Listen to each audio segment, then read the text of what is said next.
All right, good morning on the first snowfall of the year edition of the second year, well, almost second year, very end of the first year of our Daf Yomi, right?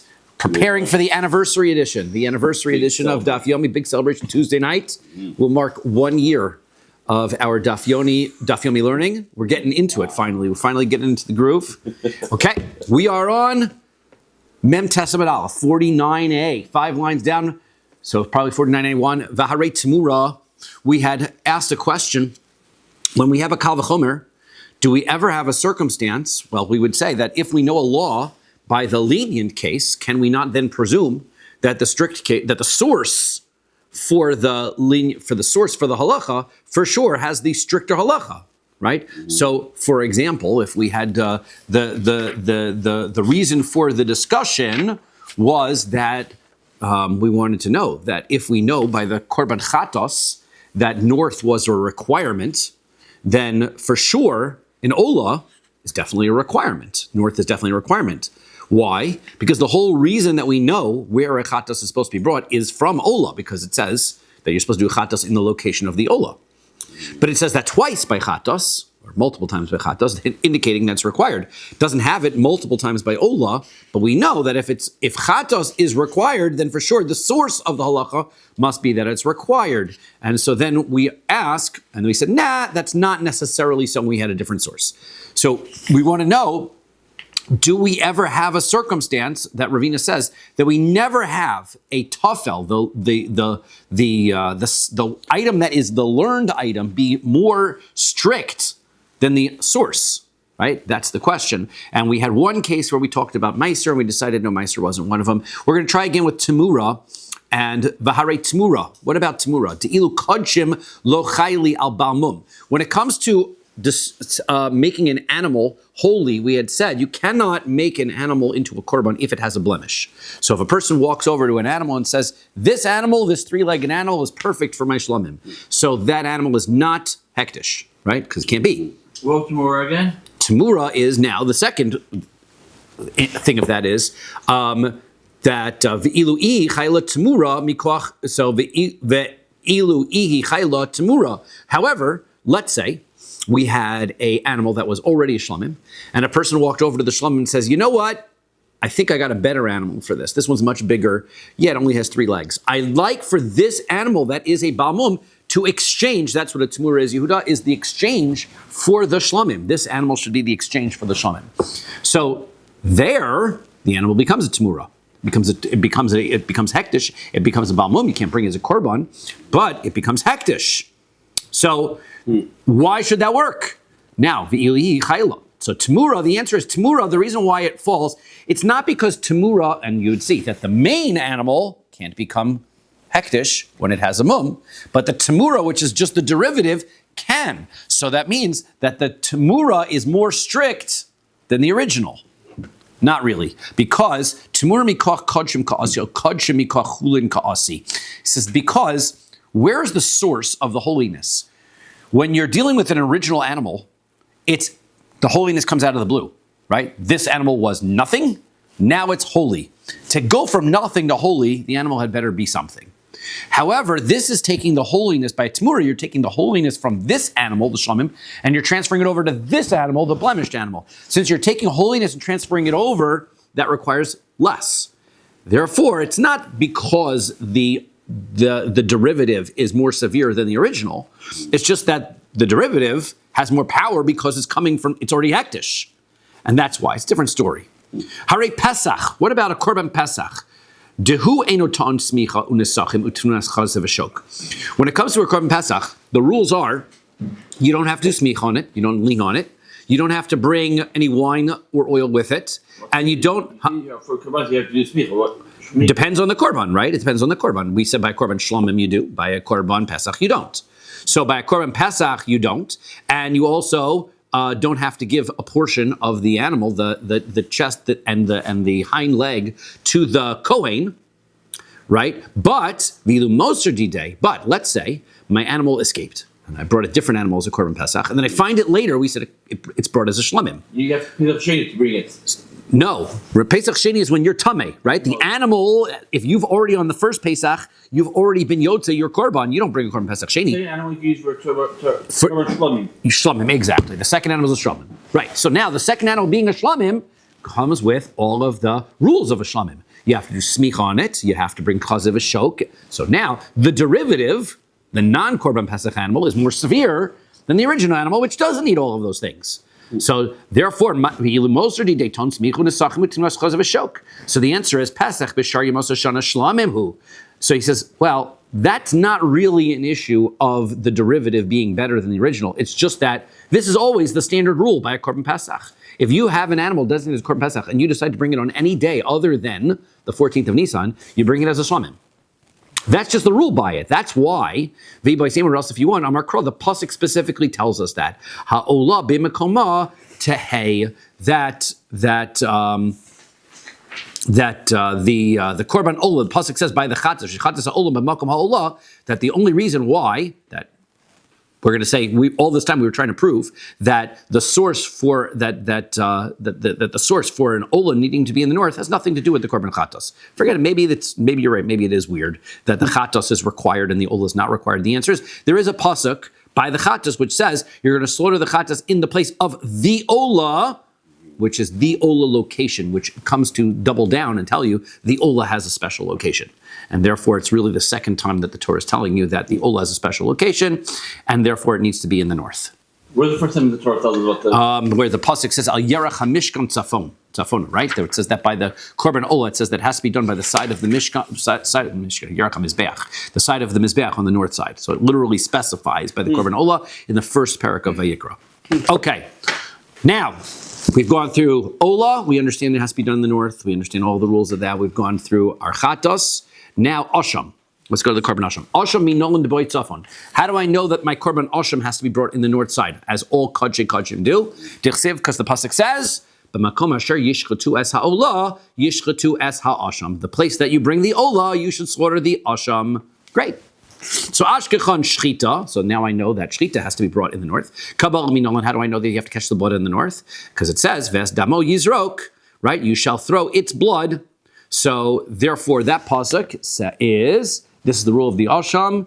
B'makom asher yishchatu asa olah yishchatu asa asham ves damo yizrok. Very next words. Right? So the place that you're shechting the olah, that's where you're doing the asham and throwing its blood. So therefore, the location that you did the olah is the location where you're shechting the asham and the location that you're throwing the blood. Kibel damo nami betzafon. How do you know that also its catching of the blood also has to be in the north? Mekabel atzmu min nolan. So, and how do I know that the person himself who's catching the blood has to be in the north? Damo, right? His blood, because the pasuk says its blood. Ve'es damo. And then it has a riboy again to say ve'es damo. So the extra words ve'es damo comes to include that the blood has to be caught. The extra vav in ve'es comes to tell me that the person who's catching the blood also has to be in the north. Okay. Kibul damo nami betzafon. Okay, mekabel atzmo min nolan. Did I just read that, or am I going back? Okay, the person who's catching the blood. Damo ve'es damo. Okay, good. That's what you just said. Ashkechon lemitzvah. So now we've got all the sources we need one time. It tells me that I've got to catch the blood. I've got to have the person who's catching the blood. I've got to do the shechita. All that is one time. So now that means that there's a mitzvah by the korban asham to do it. How do I know that it's required that if I don't do it in the north, the korban is pasul? Minolan kro achariniks. If I've got another pasuk, this pasuk is written by the korban asham of the mitzorah. Right? And all the korban ashams we're going to link together at the end. So the pasuk by the mitzorah says, "V'shachat es hakeves." You're going to slaughter the sheep. So therefore, then it continues on the pasuk, full quote: "V'shachat hakeves b'makom asher yishchat es hachatos." You shall slaughter the sheep in the place that you slaughtered the chatos, ve'es ha'olah, and the place that you slaughtered the olah, b'makom hakodesh ki kachatos ha'ashamu, because a chatos is like an asham, and so therefore it needs to be brought in the north, just the same way. Now, the problem is, is that what that pasuk is for? We use that pasuk for a different purpose.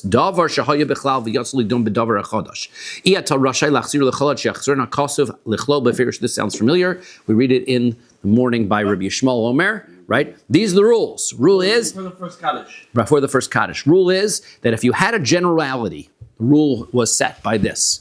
And then you decided that there's an exception to the rule. Now the exception doesn't follow any of the original, is completely out of the rules. In this case, you have a korban asham. Then you have an asham mitzora. The asham mitzora has all kinds of new rules, like put the blood on the person's ear, on his thumb, on his big toe. Those are exceptions. That's not the way it is. The rule is, once you have exceptions and you've changed, it's no longer part of the original rule, which means it doesn't follow any of the rules that we have otherwise learned about a korban asham. Until the Torah specifically tells you, yes, it does. So the Torah has to now tell you specifically someplace in this korban asham of mitzora that it follows the rules of the asham. Ketzad, so how does this work? V'shachat es hakeves b'makom ha'sheyishchat es hachatas v'es ha'ola. So, b'makom ha'kodesh. Ki kachatas ha'asham hu. So, that's the pasuk comes and tells me, you're supposed to slaughter the sheep in the place that you slaughtered the chatas and the ola, in a place that's holy, because the chatas is like an asham. Now, she'ein tamim lomar kachatas ha'asham. I don't need the Torah to tell me that the asham is like a chatos. Ma tamim lomar kachatas ha'asham. Why is it telling me the chatos is like an asham? Lefi sheyatza asham mitzora lidon b'davar hachadash. Because the asham is not like any of the other ashams. This is a different one. The bohan yad, bohan regel, ozen yamanis. It has big toes. It has thumbs. It's got ears. None of the other korban ashams have those rules. Yachol lo yeheton matan damim ve'murin. So I might think that since by the korban asham of the mitzora, it doesn't specify that you're supposed to burn the fats on the mizbeach. It doesn't tell you that you're supposed to sprinkle the blood on the mizbeach. I might think it's out of the rule. It's not like any other korban. New category. It gets sprinkled on the person. It doesn't get sprinkled on it's a special asham mitzvah. It's not like any of the other korbanos. So legabe mizbeach, as far as emur legabe mechadam, burn the fats on the mizbeach. Tamad lomar. Therefore, the pasuk specifically goes back and says kachatos ha'asham hu. The chatos is like the asham. Ma chatos to unamatan damim ve'emurim legabe mizbeach. Just like a chatos needs to have its blood sprinkled on the mizbeach, and just like a chatos has fats that are burned on the mizbeach. Af asham mitzora talmotin damve murim legabe mizbeach. So too, the asham mitzora does need that. But I wouldn't have otherwise been able to presume it just because you called it an asham, because you've told me this asham is unique. It follows its own rules. Okay, so that's why. So now, that's what the point of this pasuk is. Therefore, you can't now use this pasuk to tell me that it's the second time that it's written that it has to be in the north, because an asham is in the north, a chatos is in the north, and an asham is like a chatos, therefore it has to be done in the north, therefore north is required, and it's possible if it's not done, you can't use that pasuk, you've already used it for something else. So the answer is, im kain, if that was all that it was coming to tell me, nichtov bahai velo nichtov bahai. Okay, then all I would have needed to have said is that by the korban asham of the mitzora, it should have said that the chatos is like the asham. And then I would have learned from there, okay, it's got to be in the north. It's got to be blood. The blood has to be sprinkled in the mizbeach, all those things. And I would not have then, now once I would have ruled, I would have said, okay, well now you've told me that the asham mitzora follows the rules of an asham. Well, I don't need then you to tell me by the regular asham that it needs to be brought in the north. Because I know the asham, the regular asham, all the other korban ashams follow the general rules. And so if you've now told me by the korban asham mitzora that one follows the general rules too, whatever's written by the asham where is the asham mitzora, now follow all the other ashams follow it too. Therefore, why is it by the regular asham it's written again? Now to tell me it's required. Okay? So, hanichi sviralon yatzali dom bedavar chadash ihu delo gomer michlalo. Okay. That's fine if you think, and a lot of our Gemara is going to go about learning from one thing to the rules of learning from one thing to the next. That's fine if you say that this rule of being exempt from the general rule only goes one way, meaning that I can't, once this asham mitzora is excluded from the general rule, I can't learn from the general asham over to here. But I could learn back the other way. Right? So if you tell me that I learn it back the other way, once you tell me by the asham mitzora that it has to be in the north, for sure that's the rule by the general asham as well, and therefore the general asham doesn't need the second pasuk, therefore it's to tell me that it's required. Aval, klolo gamar minei shapir, but if you're going to tell me that you hold that you could, that even though the mitzora is unusual, right? The asham of the mitzvah is unusual, and therefore you couldn't say the asham mitzvah follows the general rules of the asham. That's not to say the asham doesn't follow the rules that are listed in the asham mitzvah. It's still an asham after all. So therefore, right, I would need to write. So therefore, however, if you hold that they don't follow each other's rules, once it's excluded and they don't follow anything, right? Ella isfiralon delo hu gamar miklalo velo kol gamar mine. If you're going to tell me once the asham mitzvah is now its own category, you can't learn from an asham to it either. It doesn't go back either way. So then haylu gufeyat itzrich. Now I need north in each section. I can't learn north in the asham to tell me that one's extra because you would have learned it from the asham mitzvah. You've already told me the asham mitzvah is extra, and you had to put it back into the rules. So now that it's extra, I can't say now it's a duplicate by the regular asham because it doesn't go both ways. How would you know that if you learn that way, if you learn from the remember the Torah doesn't go in order, so you wouldn't worry about saying, right. If you learn from the special one, right? The rules of the regular one. Yes. I think you have to do the thumb and. Okay, that's fair. I guess but the answer is it's not listed by the regular asham, so we wouldn't presume that to be the case, right? It's just the things that are listed by the regular asham that we. North also. But north also. That's a fair point, right? In other words, why not?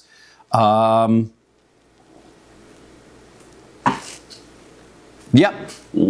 Right. Okay. So maybe that's also part of the point. I'm gonna have to think about that. Why did we only ask it that way? I'm sure I feel like there's something that I'm missing why we wouldn't, but it does sound right, what you're saying, right? It does sound right. If I'm learning, why would Asham Mitzorah not be the general rule then? In other words, Asham Mitzorah is now the rule, so everything by Asham Mitzorah gets taught over the other way too. Okay? So, Kevan dehadre ahadre. So the answer is, no, once the Pasuk tells me that Asham Mitzorah is now back into the general rule, it's in the general rule. I'm going to tell why. I'm going to say why. I'm going to say, and I don't know, I have to find the word in the Pasuk. I believe that when it comes to the Asham Mitzorah, there are words in there that seem to imply that it's limited to this Asham. It has to be that way. In other words, something where it says Damo or something where it's only this circumstance, because otherwise, even in the conclusion, theoretically, now that it's back in the general category, you now can learn everything that's by the Asham Mitzorah is in the general category, and we don't. So we have to presume there's words that indicate that these rules are only by it. Okay, so therefore now it's back in the general rule. So now that it's all back in the general rule, now we do have two versions of north. Okay, so, but that's, interesting to note. Asham Mitzorah follows this rule. It's out of the ordinary. The Torah had to then say kachatas kasham to put it back into it. But now that it's in it, everyone agrees it's written twice. Okay, good. Amalei Marzutra braid to Rav Mari l'Ravina. Marzutra, the son of Rav Mari, said to Ravina, Ema ki ahadre kro legabe matan damim ve'imurin debai kehuna. Look, when you are going to tell me that the Asham Mitzorah goes back into the category of all the Ashamos, I'm fine to say that it goes back into the category as far as teaching me that you have to burn the fats on the Mizbeach and you have to apply the blood. Why? Because those are Kohen required services. Okay? Aval shchita, but when it comes to slaughtering the animal and the location of the slaughtering being in the north, de lo boy kehuna, it doesn't require a Kohen. Lo boy tzafon. Why would we presume that's already a sort of different thing? The whole reason why we put it back into the rule was to tell me that the Asham Mitzorah requires blood applications, requires fats to be burned on the Mizbeach, not to tell me about these non-Kohen extras like shchita. Right? So imkain, if that's true, nema kro ki kachatashu, if that was true, then all the pasuk would have said about the Asham Mitzorah is that it is like the chatos. It is like the chatos. My kachatos ha-asham. Why does the Torah specifically go out of its way to say the chatos is like the asham, which was what we're talking about? Kasher ashamos, kishar ashamos iya, to tell me very specifically, this asham has all of the rules, not just the Kohen rules, all of the rules of the other ashams. Okay, that's okay. So now, lama li lakushe lechatos, lama li lakushe laola. The pasuk by the asham is very interesting. The pasuk by the asham that tells me north says, "You shall slaughter it in the north, the location where you slaughtered the ola and the chatos." Why do I need to tell me the ola and the chatos? If you had just told me the chatos, then I would have known the north. If you had just told me it was the ola, I would have known the north. Why are you telling me the asham's done in the location where the chatos and the ola are brought? So Ravina says, Itzrich, I need to write both because I akshe lechatos velo akshe leola. If the pasuk had only told me that you're going to slaughter in the location of the chatos, not the location of the ola, havamina chatos mehechen lamda meola. I would have said, well, what's the source where chatos learned it from? Chatos learned it from ola, right? Chatos said, where do we know where the chatos is? Because we were told in the pasuk, it's where you did the ola. So davar halamed behekesh chozer lamed behekesh. So this is going to be a key point of today, which is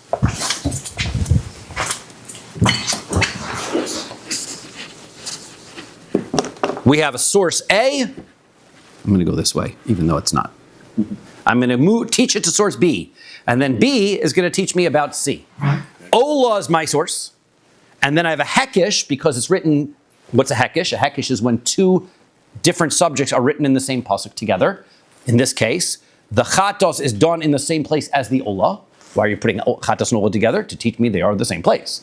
Therefore, chatos is also in the north. Then you're telling me that the asham is like the chatos. So a hekesh again. Okay? Hekesh 1, then hekesh 2, you cannot do by kodshim. There's rules and limitations. Which things you can do. I'm going to go this way because I'm going to go Hebrew. I decided I'm going to go Hebrew with my notes today. A to B to C. C is a chaf now. C, right? I should have, Av basic gimel. Okay, but now this is going to be a hekesh. I'm going to just write hey for hekesh, and this is a hekesh. Okay, if this is a hekesh and this is a hekesh, does not work. Can't do that. You can't go hekesh to hekesh. That's an extra link. Okay, so therefore, right, wouldn't work. So therefore, they're different psukim, right? Like yes, B is one pasuk. And B. That's correct because A is the ola says I got to do it by the north side. Here it says the chatos is where the ola is. Here it says we're suggesting the pasuk. If the pasuk had just said the asham is like the chatos, that would have been pasuk 3. That you can't do because it's not saying now. Therefore, it has to say the asham is like the ola. So that C is being connected directly back to A. That we can do, that's only one step. But you cannot go 2 steps. That is not the rule. There's this special rules by kodshim, by limudim regarding kodshim, as we have discussed in the past. What if the original one wasn't kodshim, the original was chulin? We'll have to discuss all of these cases. Okay? So now,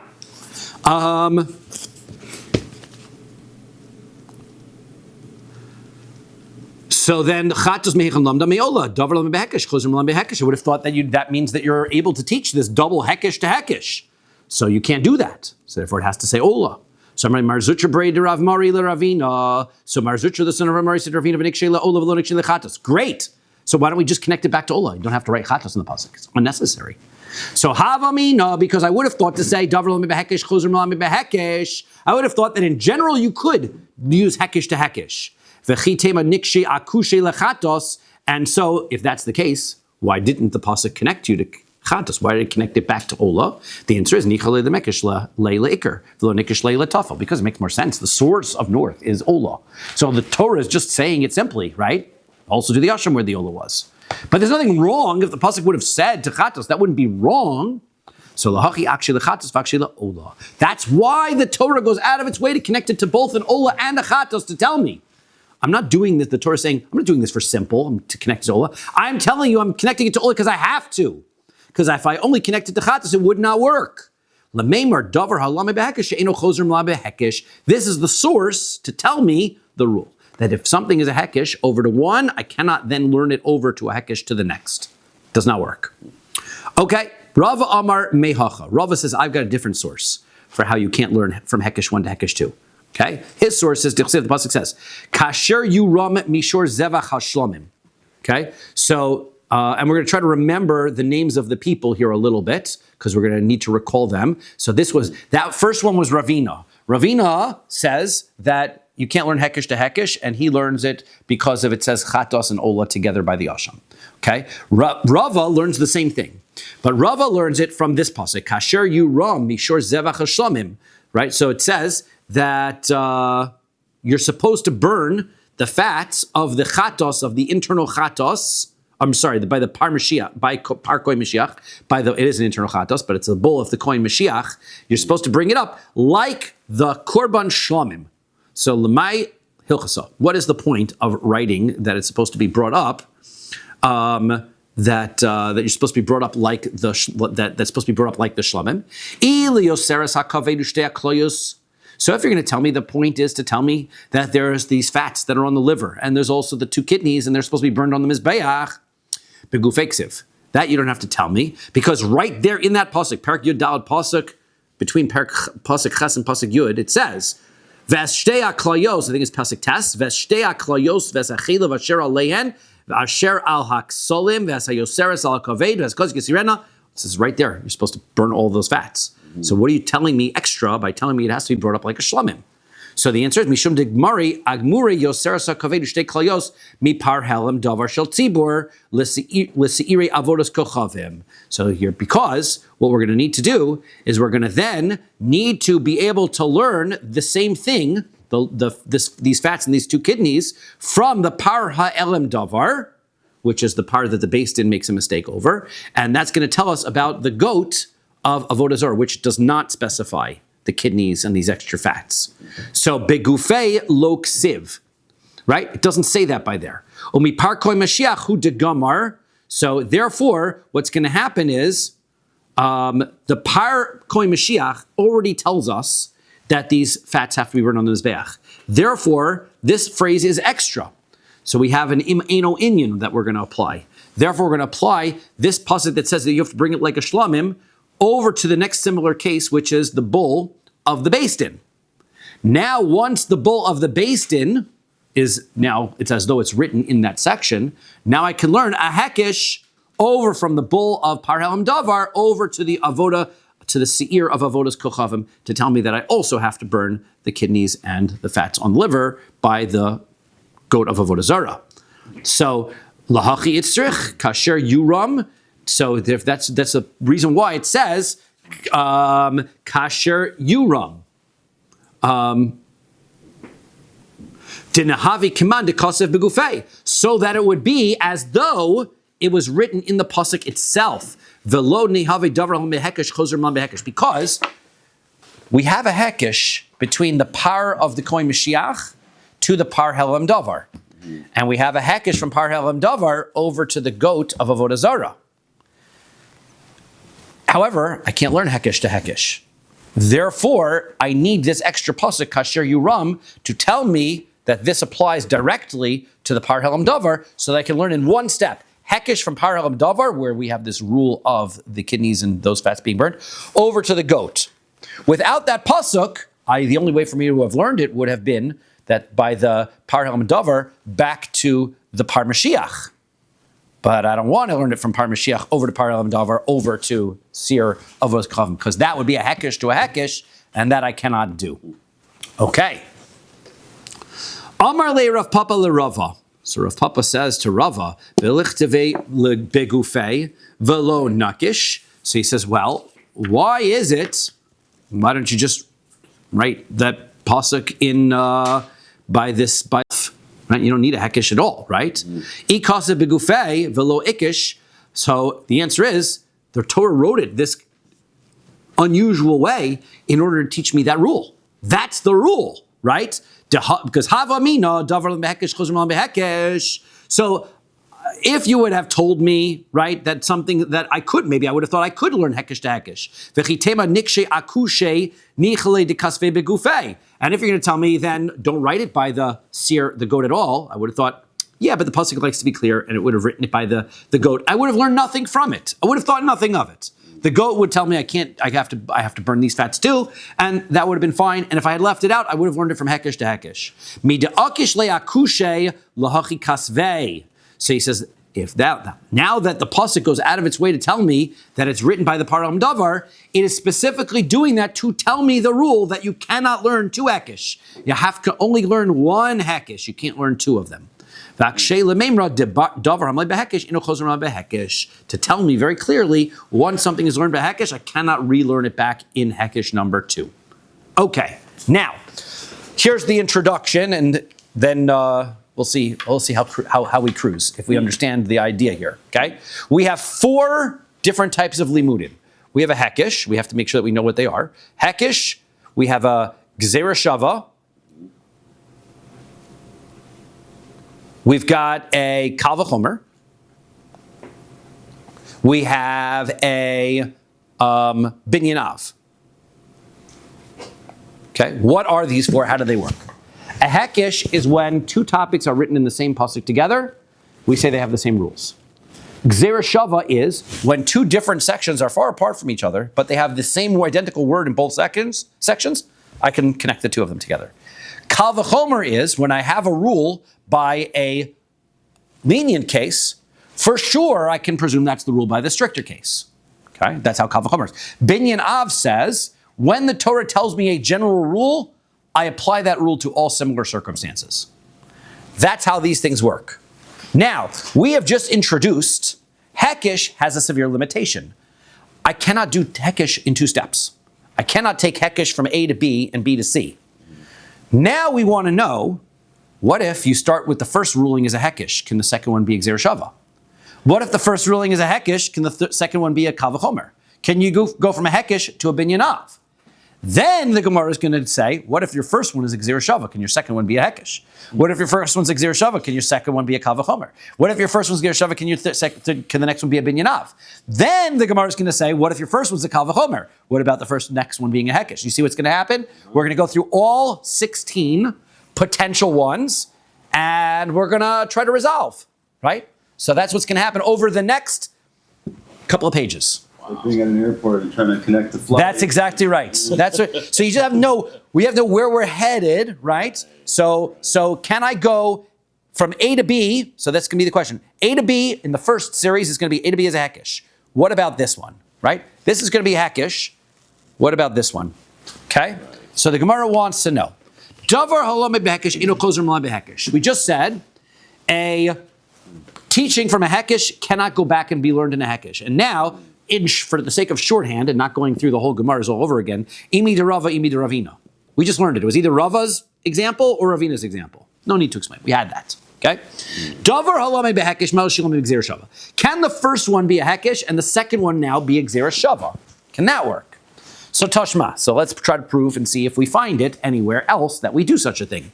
Rabbi Nosson ben Av Tulmus Omer. Rav Nosson ben Av Tulmus teaches us the following: Minayin lefricha begodim shehi tahora. How do I know that if tsaras spreads throughout a person's garment, the entire garment becomes, if the tsaras is on the garment is tamei. But if the garment itself, the question is, how do I presume, let's say the whole garment turns tsaras. So the garment is tahor. How do I know that? Because ne'amar karachas v'gabachas bebegodim, it says these types of tsaras, karachas and gabachas, types of tsaras, by clothing. V'ne'amar karachas v'gabachas be'odam. And it also uses these same words, karachas be'gabachas, by a person. Now, karachas be'gabachas, words here, karachas be'gabachas, words here, that sounds like a gzera shava. Okay. Ma laholan parach bekulo tahor, just like we know that if a person becomes completely covered in tsaras, he's tahor, so too afkan parach bekulo tahor, so too the garment, if it becomes covered completely in tsaras, he's also tahor. How do I know that by person? Because it says right there in the pasuk that if it's all over him, then he's tahor. Now, v'hasami nolan. So now, this is going to be clothing. C is going to be clothing being completely covered. B is a person is completely covered. How do I know that a person completely covered is tahor? Because Dichsiv, the pasuk says, Me rosho v'ad raglov, from his head to his feet. He's covered from his head to his feet. Ve'iskis rosho l'regel. The Torah is making a hekesh. Why is it telling us that language? Tell me it's spread throughout his body. Because it's telling us spread throughout his body follows the same rules as his head, as tsaras on the head, which is a hekesh. That's a hekesh. Ma lahola and kulo hafach lavan. So parach bekulo tahor. Just like when it comes to his head, if the his whole head turns white, so he's tahor. Afkan, so too when it comes to his whole body, kulo hafach lavan, parach bekulo tahor. If it spreads throughout his body, now he's tahor. Therefore, from his head to his body is a hekesh. From body to clothes is a gzera shava. So we see you can do that. Hekesh to gzera shava works. Rabbi Yochanan says, Bechoa Torah kula limeid milamed chutz min hakodshim. He says that doesn't prove anything. This that we're discussing is only in kodshim. When it comes to the whole Torah, everywhere else in the Torah, you can learn A to B, B to C. That doesn't bother us.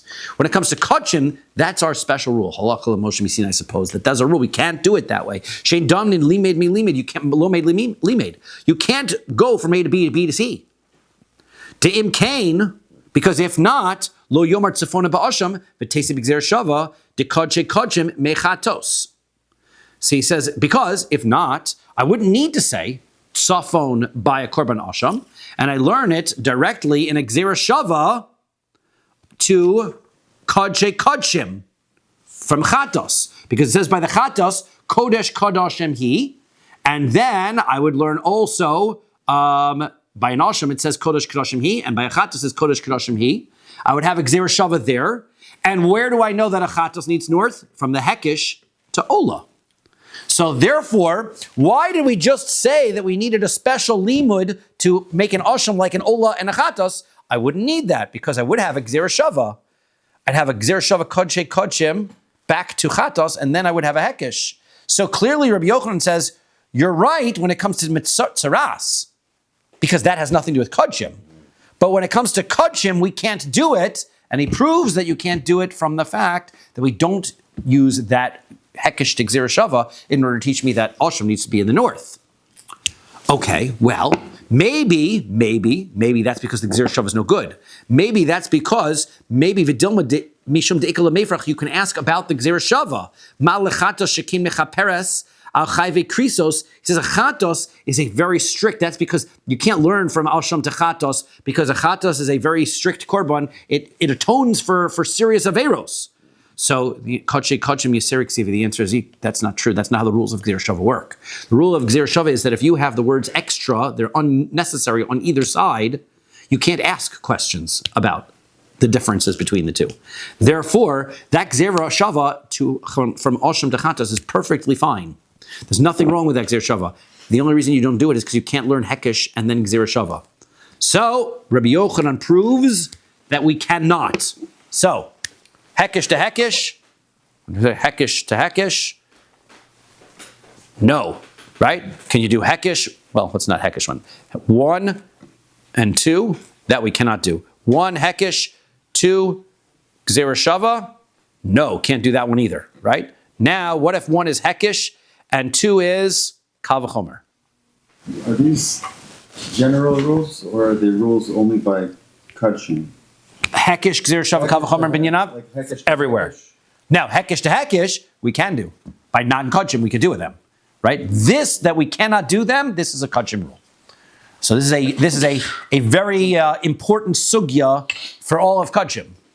This puts the boundaries up, right, for kodshim. Similarly, the idea that something written in the Torah one time is not required, that's a kodshim rule too, right? 1 time it's for mitzvah, 2 times it's ma'akev. That's especially by kodshim. That's not by any place else either, right? So we have saying hekish to gzera shava.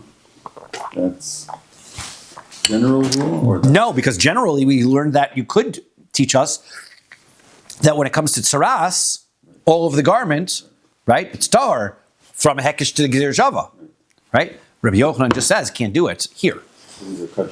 These are kodshim rules. Okay, davar lemimi hekish. First, we're going to start with hekish. Chozer melami kal v'chomer. Can you then go over to kal v'chomer?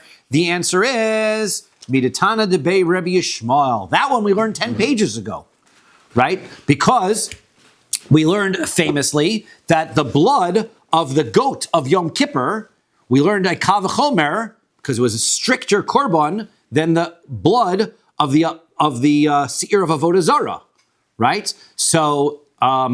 By avodah zarah, we learned that and the rules of the blood of the seir of avodah zarah, we learned from the parkoi Mashiach, from a hekish, right? The parkoi Mashiach over to the blood of the seir of avodah zarah, that was a hekish, and then we learned a kal v'chomer from the seir of avodah zarah over to Yom Kippurim. That was Rabbi Yishmael. We did that 10 pages ago. You have to go back if you find it in the WhatsApp, right? But that's basically what we did. Okay? So that one works. That one you can do. Okay? Next one is the Hekish, 2 is going to be the Binyanav. Can you do a Binyanav? I'm sorry, my handwriting is weird. Okay. Can you start with Hekish and go to a Binyanav? Rabbi Yirmiyah says, Lo lichtov tzafona b'asham. I don't need to write north by a korban asham, v'tesi mi binyanav mechatos. And I would just learn a binyanav from a chatos, right? That's the rule by a chatos, and a chatos is an atonement offering, so an asham also needs to be a north, right? Once the Torah teaches me the general rule, it applies also by an asham. Lamai hilchasa ksiva, why ksiv kasve? Why does the Torah then go out of its way to tell me an asham's like a chatos and to lav lamemra dedavar alim hekeshin chozrim lam binyanav to tell me that this rule doesn't work? You can't start with a hekesh and go to a binyanav. Ula tamech. Well, according to your reasoning, tesimi binyanav meola. Why is it that you just don't say it's kache kachim? It's a holy of holy offerings, and just like ola is a holy of holy offerings, all of them are learned in a binyanav. My time why don't we learn that? Mishum dikla meifrach, because you can say it's not a binyanav. Binyanav works only if all things are equal. But mala ola shekin kolil, an ola is not equal because an ola is completely burnt. So therefore, a karbonashim which is not completely burnt might not have the same rules. So chatas nami. The same thing by a chatos. Ikala meifrach, you can ask about the chatos. Mala chatos shekin mechaperes achave krisos. Right? Korban chatos can atone for very severe averos. For things that if you did them on purpose, you'd get kares. Okay? So the answer is, okay. Now we're going to go back, have flashbacks from the first parak. You're right. You can't learn a binyanav from just one of them because all korbanos have their own special rules. So you can't learn one from the other in a binyanav. But tesi chanami tarti. I might be able to say that if I've got 2 of them, you've already told me that by a ola and by a chatos, that those have to be in the north. I can make a binyanav by ola and chatos together. Mehate Mutesi. Which 2 are you going to bring? Which ones are you going to bring? Lo nichtav rachmana ola. The Torah should just left out ola. And v'tesi mechatos v'asham. Then the Torah would just said north by chatos and asham. Yeah, but ma lahanach shekem mechaprin. But those 2 are different than an ola because those 2 atone for averos. Lo nichtav rachmana bechatos v'tesi mehanach. The Torah should have left it out of chatos and brought it from an asham and an ola. Yeah, but ma lahanach shekem zecharim. Those are male animals. You bring an ola from all male animals. Bring an asham from all male animals. A chatos is a female animal. It's not the same. Lo nichtav ba'asham, say that you don't write it by an asham, v'tesi mihanach, and I would have brought it from an ola and a chatos. Yeah, malahana shekin yeshna b'tzibur kibiyachid. There's an ola of tzibur. There's a chatos of tzibur. There are community offerings. There's no such thing as a community asham. Therefore, each of them have different rules than each other. There's no such thing as a binyanav there. Therefore, inconclusive. We have no proof. So we just leave that one by binyanav inconclusive. Now we go again. Now we're going to start again. And we start with number 2. Davar amlam b'gzera shava. Let's start where the first one is gzera shava. Right? Mahu sheyilamed behekish. Can the first one be gzera shava and the second one be a hekish? Okay? So 1 is going to be a gzera shava and 2 is going to be a hekish. Okay? Can that work? Can you start with gzera shava, go to hekish? So, Amar Rav Papa says, V'zos Toras Zevach HaShlomim. This is the rule by a Zevach Shlomim. Im al Toda Lamdenu. The pasuk. That's what the pasuk says. If the pasuk, that's still a quote from the pasuk. The pasuk says, read the pasuk. V'zos Torah Zevach Shlamim Asher Yikrav Hashem Im al Toda Yakriva. These are the rules of the Shlamim, and then the pasuk jumps right into and says, if your Shlamim is a Toda, as we said that Toda is a type of Shlamim, right? If you're going to bring a Toda, then you're going to bring the Zevach Toda with the chalos and the matzos and all the different loaves of bread. Great. So that's what the pasuk says. So. Lamanu letoda sheba'a min ha'maiser. So we are learning that if somebody has a tithed animal, right, an animal that they purchased with meiser sheni funds, okay, so they have this separated, they separated from their crops, they're supposed to eat it in Yerushalayim. This person's got these funds and he says, you know what, I'm going to do a twofer. I'm going to use this money to make a korban toda. Why not? We're going to eat it. Right? So it's going to be a korban. I mean, in Yerushalayim, everything works, right? So he wants to do that. You can do that. You can bring a korban toda using your meiser sheni money. How do I know that? Because we know that you can bring a shlamim from Meiser. How do I know that? Because of this hekish, right? The second thing here is a hekish, right? Because it says, shlamim, korban toda. Well, the two things are written right next to each other. There's a hekish. So therefore, just like a shlamim can be brought with Meiser Sheni funds, so too a toda can be brought with Meiser Sheni funds. Okay, shlamim gufayu minolan. Where's the source that I can use Meiser Sheni money for a shlamim? Tichsev, the pasuk says, sham, it's a gzera shava. The gzera shava comes from this pasuk that we just quoted. No, not the different pasuk in Dvarim. Pasuk says you should slaughter a shlamim and you should eat it there. And then by a pasuk, Perak Yudalad in Dvarim, it says, that pasuk is by Meiser Sheni. So sham. When Meiser Sheni is eating your shlamim, so you can eat a shlamim, that's Meiser Sheni. So therefore it starts off with the gzera shava, goes to a hekish. Okay. Amar le Marzutra Breder Rav Mari le Ravina. So Marzutra, the son of Rav Mari, says to Ravina, Meiser Dagon. The only problem with your learning is that Meiser Dagon Chulin Be'almahu, that the Gzera Shava starts with Meiser Sheni and goes to Shlamim. Meiser Sheni is not Kachim. Meiser Sheni is Chulin.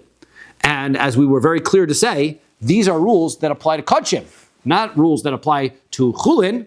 Once A is Chulin, B is Kachim, this drosh from A to B is a Chulin drosha.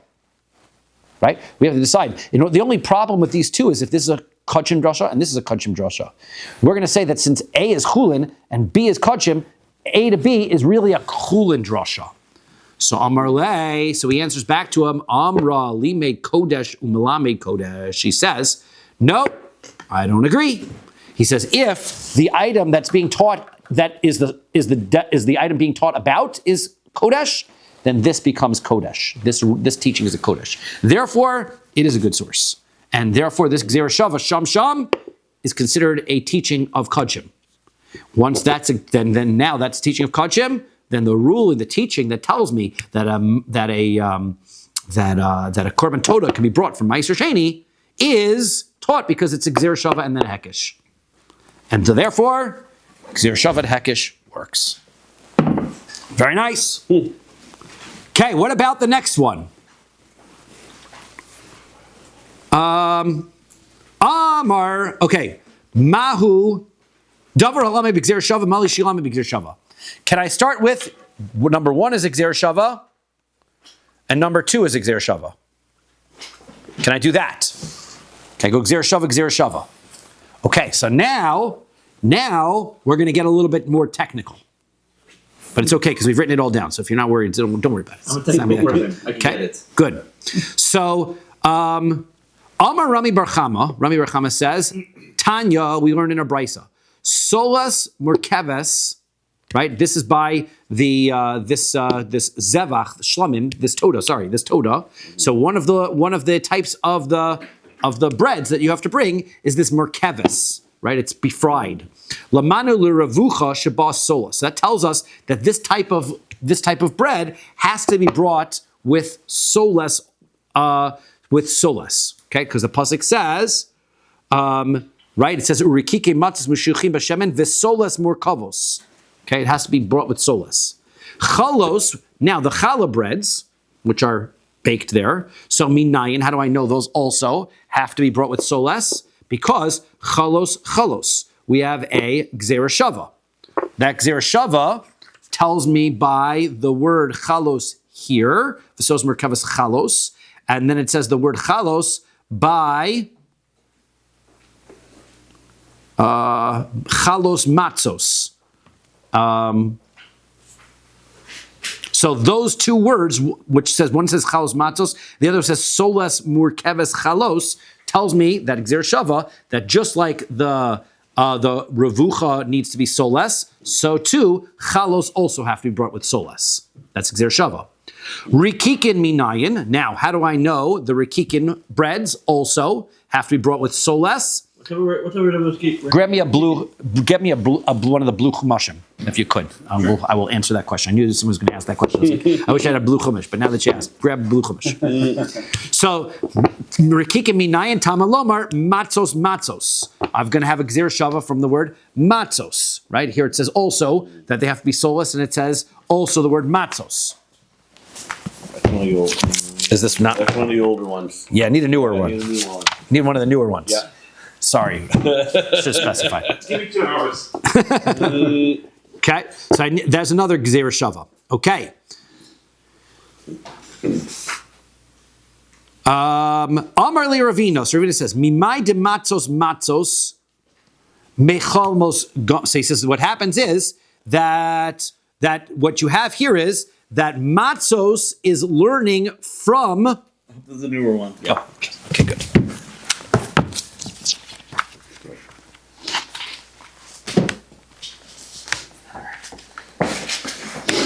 What's needed on him.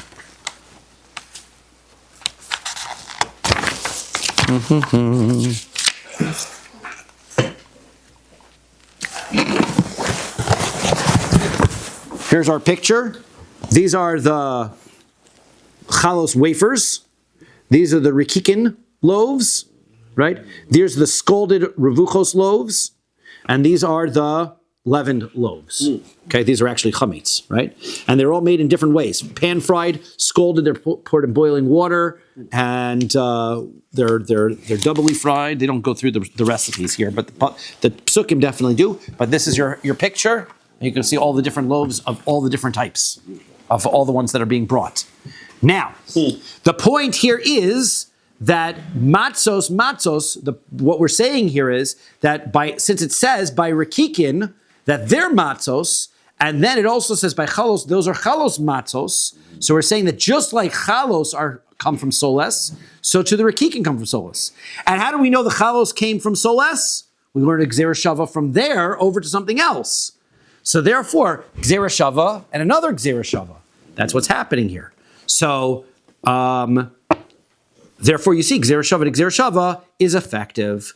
So the answer is no. That's maybe not true. Dilma mima'afet tonor gomor. Maybe you're looking at the wrong place. Maybe by the korban mincha, which also uses the word rikikin and uses the word matzos. Maybe there it uses the word soles as well. Maybe the gzera shava is a different gzera shava. Maybe the gzera shava is not matzos over to rikikin, and rikikin is gzera shava over to challah. It's just matzos teaches me back to the mincha where matzos are brought, and that also says very clearly in that it's gzera shava to solas. So it's really only one gzera shava. So not gzera shava to gzera shava. Ela marava. So Rava says, I'll tell you a different source. Tanya we learn brisa. V'kirvo upirsho. The hotzi. This pasuk is talking about the burning of the par Kohen Mashiach, right? Our old friend, the Kohen Gadol's bull. So it says you're supposed to take the skin and all the meat and all of its except for the parts that were burned on the mizbeach hachitzon. All that is taken and you bring it out to the chutz lamachana and you burn it. Melamed shemotzio shalim. You're supposed to take the whole cow out. You're not supposed to cut it into pieces. So yachol yisrfen shalem. You might think that you're supposed to burn it also whole, right? You take it out whole. You're supposed to burn it whole. Namar kan rosho ukraov. So therefore, by the par Kohen Mashiach, it says its head and its parts. Right, with its insides, with the intestinal parts. V'nemar lahol, and by the korban olah, it also uses the same words, rosha ukra of. So ma laholana yidin nituach, just like the olah is cut up into pieces before it's burned. Afkana yidin nituach. So too, the par when it's it's brought out whole, but then it gets cut up and burned in pieces. Gzera shava. Now ma laholan behefshit afkan nami behefshit. You might think that if the olah, you have to skin it first. You have to take the skin off first. Therefore, by this bull also, you should skin it first. Talmud Lomar, therefore it says, V'kirvo pirsho. It says that with its intestines and with its skin, right? All inclusive, which means that the pasuk tells us very clearly by the par that it's supposed to be burned without the skin removed. So my Talmuda. So what are we learning from kirbo upirsho? How do we know that means that's supposed to be? So Rav Papa says, Keshem shepirsho bekirbo, just like the inside parts are supposed to still be inside the animal, kach besaro beodo. So too, its meat has to still be inside of it. So, Vitanya, that's number one. Okay, so you're supposed to burn the olah in pieces. Let's burn the part of the Kohen Mashiach in pieces with the skin on.